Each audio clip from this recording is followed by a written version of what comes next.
Welcome back to In the Huddle, our recruiting edition, our season premiere, and we start with a bang as we are joined on this show by the new head coach at the University of Tennessee, Lane Kiffin. And Coach, thanks for joining us. And right off the bat, have you memorized the words to Rocky Top? We're getting close.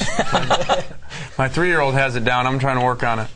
How special is it to leave the NFL, get back into the college ranks, and to take over the helm of a program with this much story and history? It's a really exciting time for me and my family, and we've been there 2 weeks now. I've only been on campus for 3 of those days, but we've been everywhere, and the people have been great, not just in the state of Tennessee, but the whole Southeast and everywhere we've been. The reception and the Tennessee family, you feel everywhere.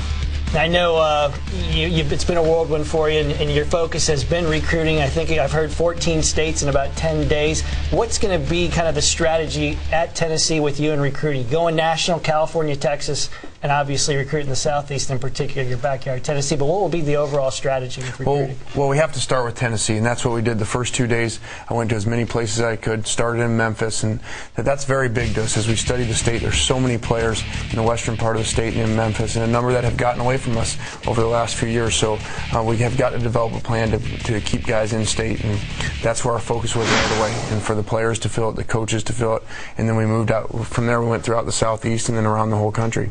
So is it going to be nationally based once again with Tennessee under you as far as the whole recruiting scope? Yeah, we're setting up a system and a coaching staff that we feel there's nowhere in the country that we can't go to get the best players wherever they are. And we'll start in Tennessee, we'll move out through the Southeast, and we'll go wherever they are, whether that's California, whether that's Washington, whether that's up to the Northeast, wherever the best players are that fit into our system.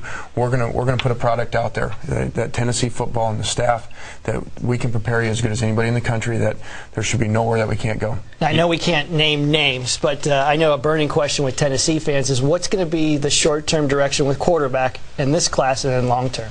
Well, we feel that our roster right now has some good quarterbacks on it. We're not evaluating them off of what they've done before. We don't know what they were asked, what the expectation level was, and so they'll all have a clean slate. We'll give them a great opportunity in the spring to show us what they have. With that, we're looking at a number of high school kids right now, trying to catch up with that. And then we'll also we've also had some people contact us about some major college kids that are at programs right now that would be interested in transferring. Lane, talk a little bit about building your staff, and it's not bad when you get to start your staff with an NFL veteran, a guy of the stature of your dad, one of the best defensive coordinators in the league. He's going to join you, I assume, as defensive coordinator. Talk about how special it is not only to have him from the standpoint of his experience, but coaching with your dad. Well, really, the philosophy that I went about was the same as in recruiting. The recruiting philosophy, we were going to go find the best no matter where they are.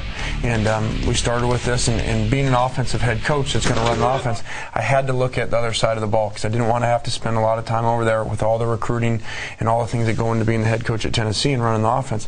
I had to make sure that over there we felt good. And so we did the same thing. Instead of just looking in college or looking in the conference, we went and found what we thought was the best coach in college or the NFL. And so we were able to get him locked up and get him tied down, and I guess it helped that he had the same last name as me.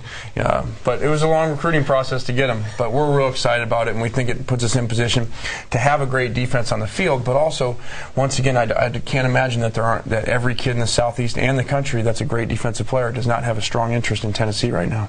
Now, I think people, when they think about your dad, they think NFL lifer, but, he spent, 10, 11 years in Nebraska, 3 years at Arkansas, was the head coach at NC State, I think, for 3 seasons, so he does have that college experience to go along with, 26 seasons in the NFL. What are you guys going to do defensively? Is he going to have to kind of tone it down a little bit because of the sophistication of his pro defense? Yeah, well, I think first of all, it was very important not to get an NFL coach that just because they came from the NFL. This is somebody who's had great success in college, won a couple of national championships while he was at Nebraska running the defense there, went with Lou Holtz to Arkansas, and so he's been around really good programs that have done it the right way. And then obviously going to the NFL and having the run that they've done there. But we'll bring the same exact defense that's run in Tampa. Exactly the same. We're not going to change anything. There's no reason to, and that allows us to be able to coach the kids the same way they're going to get coached in 3-4 years from now when they go to the NFL, when they go to their meetings, when they go to the combine. Everything they need to know, we'll be able to supply them with.